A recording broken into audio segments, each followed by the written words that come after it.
They say this is like China. They applaud before you even do anything? No, it's. I always saw when the Communist Party has this, the annual meeting to celebrate the democracy in China, haha. And then the big presidents and vice presidents come, and there are 3,500 bureaucrats in the audience, and everybody applauds to everybody. It's China. Well, I like applauding our audience, and I do it with complete sincerity. I'm proud of you all for being so curious and interested and getting here early, and you know, you're all above average. So give yourselves a round of applause. Oh, and I'm Robert McBride of All Classical FM, and this is Carlos Kalmar, music director of the Oregon Symphony. Good evening, everybody. And I have to remind ourselves, well, you know that we have to behave. Yes. Big brother is watching you. Yes, it's video camera night. Our Saturday night conversations are videotaped, and you can watch them at the website allclassical.org. So there. I think we should talk about tonight's program. Duh. But since it's the first official classical concert of the season, let's sort of get caught up. I heard rumors that you were in Carnegie Hall last spring. Ah, that one. I wish I could have been there. We broadcast that live. Okay, I want to say you guys did something with that. Yeah, that was, it's a long time ago. It's before the summer. Yeah, we were in New York and we brought the house down. It's pretty simple. And, I mean, one thing I'm very, very proud. We brought the house down with an entire program, very meticulous and elaborate, thoughtful program that was not really designed to bring the house down. I mean, you play Tchaikovsky 4 at the end. If you don't bring the house down with Tchaikovsky 4, something was wrong with the performance. But in our case, with something as populistic as music for a time of war, you may imagine to bring the house down it's quite something. Yeah, it was wonderful. Now, before you played that concert in Carnegie Hall, you played it in this room. The guys from Sound Mirror in Boston were here, recorded that, and it'll be out on CD when exactly? I heard the last rumor is that it will be for release for everybody, for the public, on October 20 to 25th, around that time. What's going to be on the cover? On the cover, interesting thing. I hope very much that we ended up. On the cover is a photograph, a part of a photography, because you know that our musicians, it's always interesting to talk to musicians when you get to know them better, because some of them have hobbies or things they do when they don't play, which is not very often, but they have time for something else. We have one viola player. She is not here tonight because she injured a finger. Does that matter if you play viola? I don't. I guess it does. I hope Charles Noble didn't hear you. You will be on his blog right away. She injured her finger, so she's not here. She's a lovely lady, and she is a photographer. She's going to take a picture of you for the cover, or no. It's she actually doesn't take photos of humans. I don't blame her. Landscapes. Nice. I like that idea. And there is something, and it has drama, and it's very good. Oh, excellent. Now, I'm sure you all saw the wonderful caricature of Carlos that was in the New Yorker last spring. You've got the original of that. Yes. How big is it? It's big. Oh yeah. Nice. Where is it? I think that the board, led by Walter Weiler, our past board chair, they gave it as a gift to me, and that was very moving. I was so honored, and I didn't expect something like that. And of course, they asked me, where do you want to have it? And I immediately said, I don't want to have it in my house, because, trust me, I don't want to get home and then I look at myself, although sparkling and with a lot of hair, but no. I said that as long as I am, or my suggestion was, and I think that's what we will do, as long as I'm the music director of this magnificent orchestra, it will be on display in the entrance hall of the office. That's I like what it. I think. That's excellent. I like it. Great. And by the way, I don't know if I should do this or not, but I'm going to. You probably know that All Classical FM is in the midst of our fall membership drive right now. And you can get a copy of the Music for a Time of War CD by the Oregon Symphony from us, even though it hasn't been released yet. All you got to do is give us a little money. I think that's a great idea, Barry, because to support All Classical station, I think that is very, very important. And I am very hopeful that your pledge drive goes well, as it should, and you get all the support of the world, meaning all the support from Oregon and even abroad, because I know that you can hear and see us wherever you are in this world. They're watching us, and we're watching them. Yeah. Because we have that awesome revolver map thing at our website where you can see in real time where people are listening all over the world. It is an amazing time in which we live. Yeah, you can go anywhere, and then you say, I want to hear my guys. And what I'm hoping for is that within my lifetime, we'll be able to tap into each other's brains and experience... I am not with you on that. Well, see, it's your brain I'm after, buddy. It's your ears. I would love to be able to hear a piece of music the way you hear it. And if we could get inside each other's brains, we could do that. You're a scary guy. It's coming. It's, you know, it sounds a little sci-fi, but it's coming. It's going to happen. Okay. In the meantime. In the meantime. All right. All Russian program tonight. This program could be called the Terrible Twos, except for the terrible part, because the overture to Ruslan and Ludmila, that was Glinka's second opera. We've got the second violin concerto by Prokofiev and the second symphony by Rachmaninoff. Where do you want to start? Well, let's start by Ruslan and Ludmila. Actually it's quite easy, this program.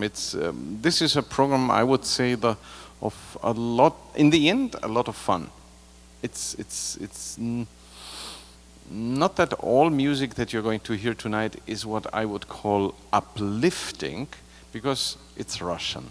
So, I mean, when we were outside getting ready, Robert was holding our program book that you might have in your hand, and there is a photography of Sergei Rachmaninoff trying to smile. Look at the photography, that's all he gets. They are Russian. It's always something very somber in their music.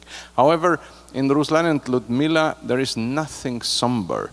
I mean, this is pretty much Michal Glinka, he can be considered the father of Russian music, and he was from what I know, it was designed that he should become a bureaucrat in life, and then he decided to study music, went to different countries to do so, and then returned and wrote his first opera, The Life of a Tsar, which was widely successful. And then he started to work on an epic poem by the great poet Alexander Pushkin called Ruslan and Ludmila.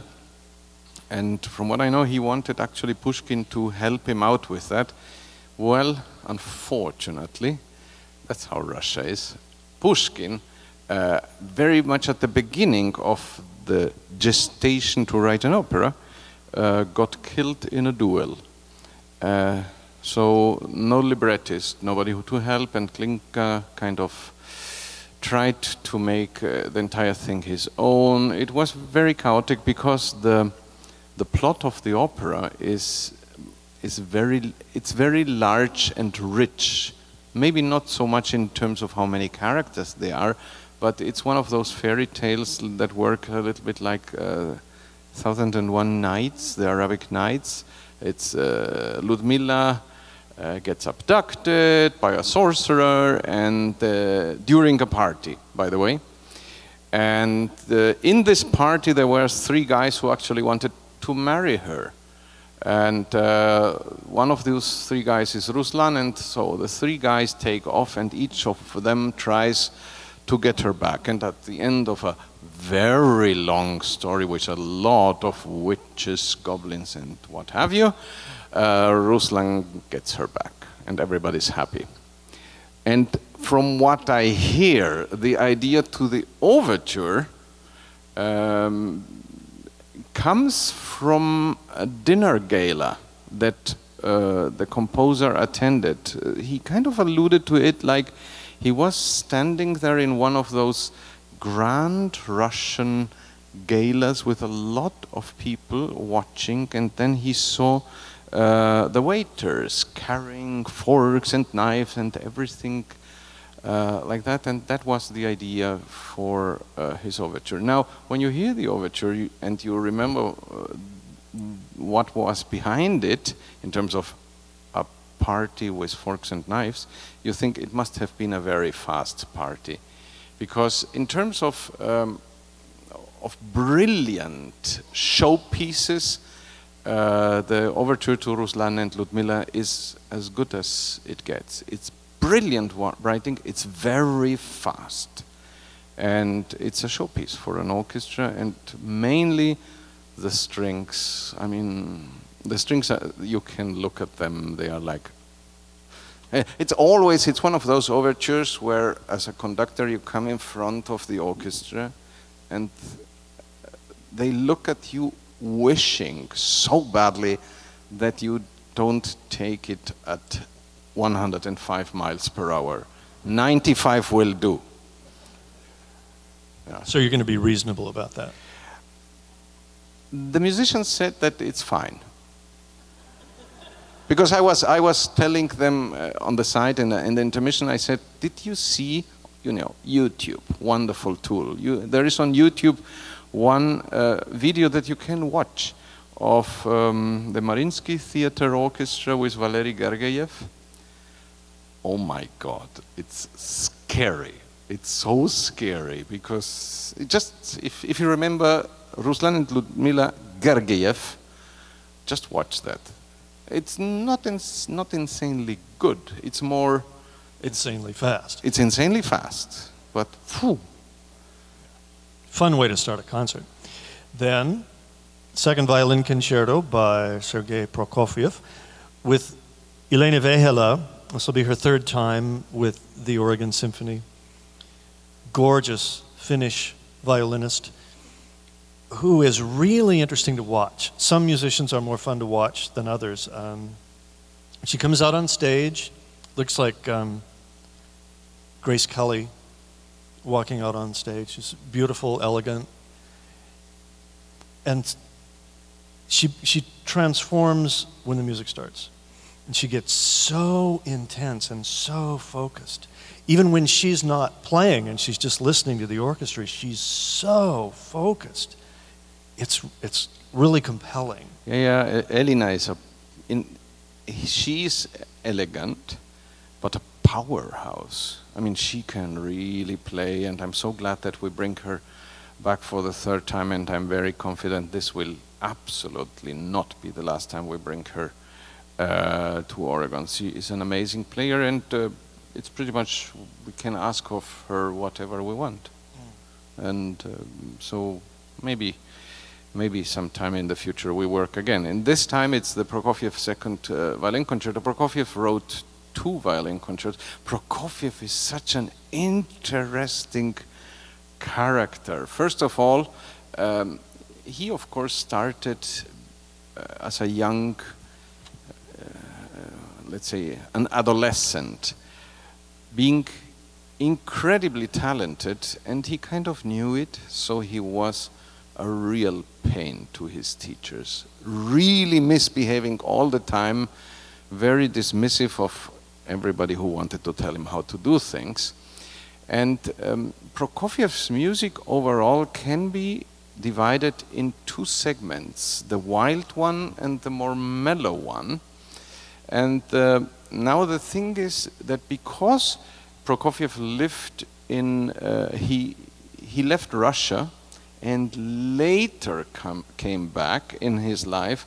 Now scholars are fighting whether the fact that he left Russia destroyed his talent or the fact that he came back destroyed his talent, because there are musicians and scholars out there that like more Prokofiev when he's very eerie.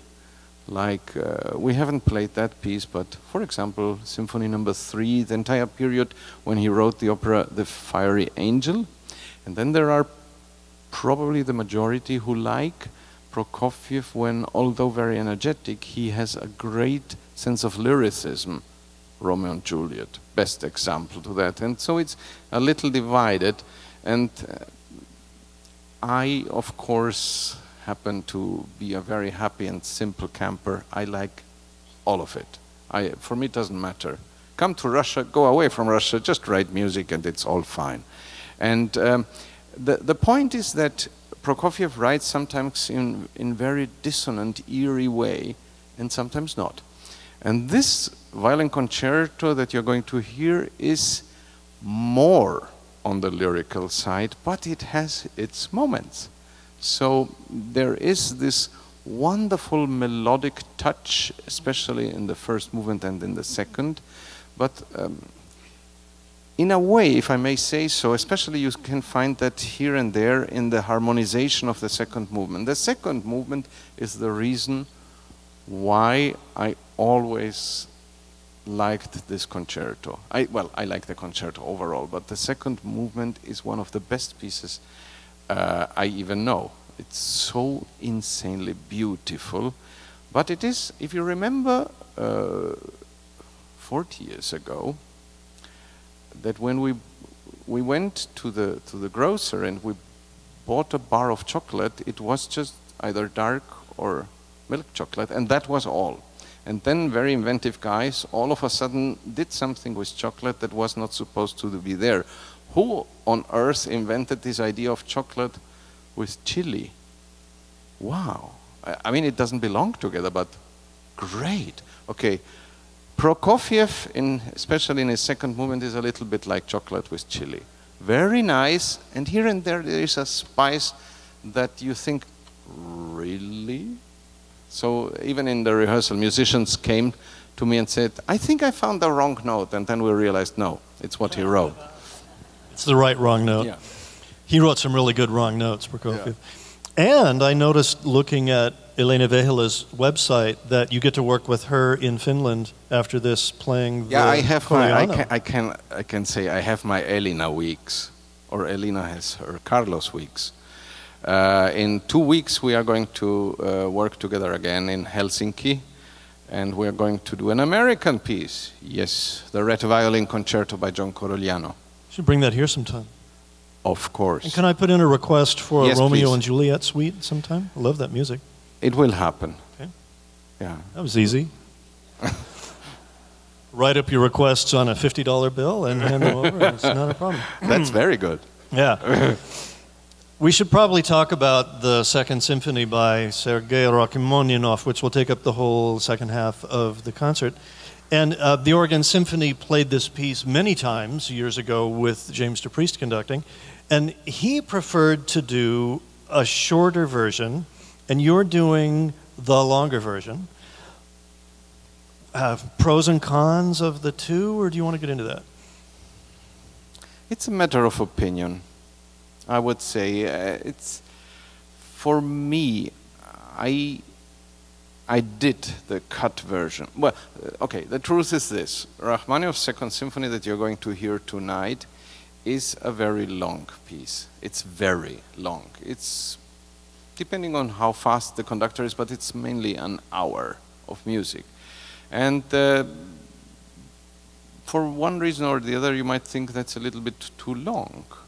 And that's the reason why why there are cuts. Interesting enough, there are many versions of cutting this, cutting that, and there are even versions that trim down the Second Symphony to 35 minutes.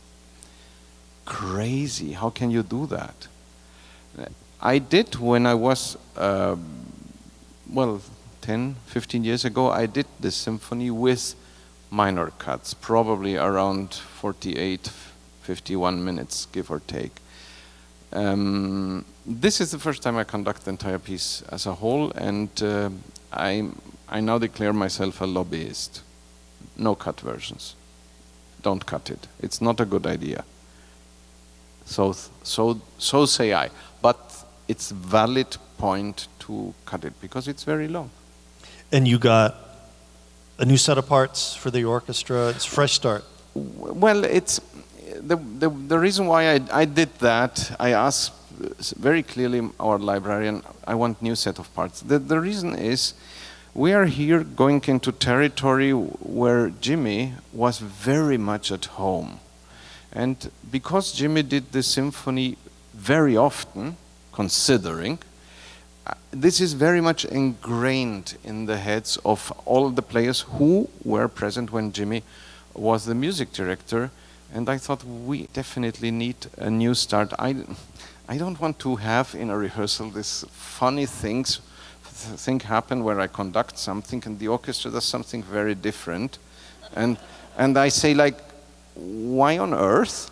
And they say, it's in the music. That's how Jimmy did it. And I think, come on. It will happen, and it has to happen. Don't get me wrong. It has to happen. One day, there will be another music director in front of you. And that music director will do pieces that I have conducted in this hall. And probably he will do pieces where I will have left my mark, meaning this is the way that it has to be done. And exactly the same thing should happen, meaning take a fresh look, forget it, what happened. It's the past.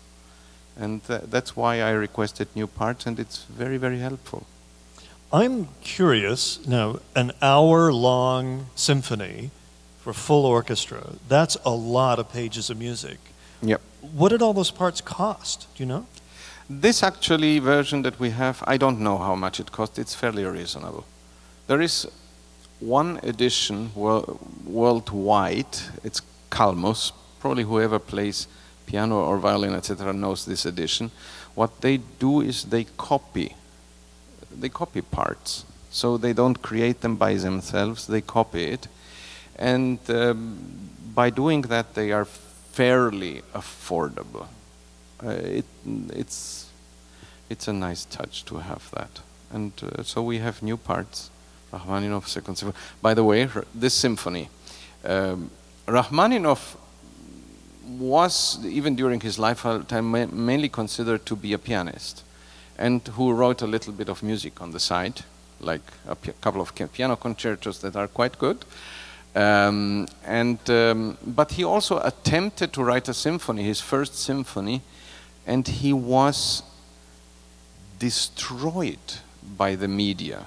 I mean, the critics really, what they said about his attempt to write a symphony was so nasty that Rachmaninoff could not write music at all. He went into a very long depression, and he came out of that, I think with the help, I think he was German, through supposedly hypnosis. Of Norwegian descent, doctor named Dahl, D-A-H-L, who used hypnosis. Yeah, and he got Rachmaninoff out of there. Rachmaninoff managed to write his Piano Concerto No. 2, one of the best, and he was very successful with that, and now Rachmaninoff was calm. And then he writes his second symphony, and he worked on this piece for so long because, of course, he had doubts.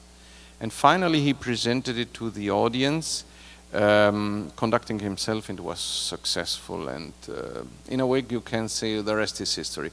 One thing that is, I believe, so wonderful about this symphony is I think that we all adore Rachmaninoff mainly for two things. We adore him mainly because we know his piano concertos and his piano music. One is he writes very brilliantly, mainly for the pianist, which is not entirely true. He writes also very brilliantly for an orchestra. And the second is he pours his soul into the music, and it's so overwhelmingly, wonderfully romantic. And that is this symphony. This symphony starts in a quite somber way, and there is a fair amount of darkness. And if that darkness would have been written by Prokofiev, it would have sounded eerie and that sometimes very even nasty, but it's Rachmaninoff.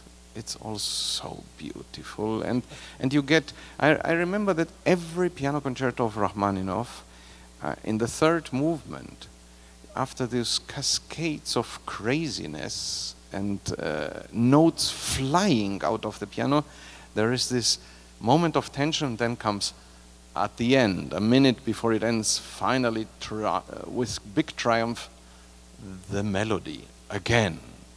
I mean, the third piano concerto is such a great example of that. Well, in this symphony, it's exactly that. In the last movement, which is kind of like send us home with a happy smile movement, at the end, just before the end, the big theme happens for the second time, and it's so triumphant, and then it's so Rachmaninoff. Then after that happens and the grandeur is over, okay, fine, you can go. Goodbye. I had a funny dream about Rachmaninoff a couple of weeks ago. I dreamt that I went to a concert that he conducted, and as a conductor, he was frightening. He was 6'6", somber. I mean, Stravinsky called him a 6-foot scowl. Didn't smile, hardly moved, standing there rigid, barely conducting the orchestra. Which is kind of what fits with his persona, the never smiling that we see in the pictures. But then I went to the reception after the concert, and he was totally easygoing and friendly. And what did he say to you? I don't remember anything in specific that he said, but I like to think that that was the real Rachmaninoff, that he actually was a happy camper, he just didn't act like one. I think so. The fascinating thing about what, I mean, we are now getting slightly off base. There is, but I also... It's about time, I must say. I know. But let me just, because you said he was very tall and very, very small in movement, because I already mentioned this wonderful tool that I like so much, YouTube. Go to YouTube, and if you can spell it, put in the word Mravinsky, M-R-I-A-W-I-N-S-K-Y. One of the greatest conductors that Russia gave us in the 20th century. And it's exactly that. Gaunt, tall man. He's quite old when you see him. I mean, he's dead now. He was the music director of the Leningrad Philharmonic. He premiered so many pieces by Shostakovich, amongst others. And he scares you to death, this guy. No smile, but all the intensity. These Russians have something. They are. The Viennese can be a little peculiar too, but we'll save that for another time. Thank you for coming. Enjoy the concert. It's going to be great. Thank you, Robert. My pride.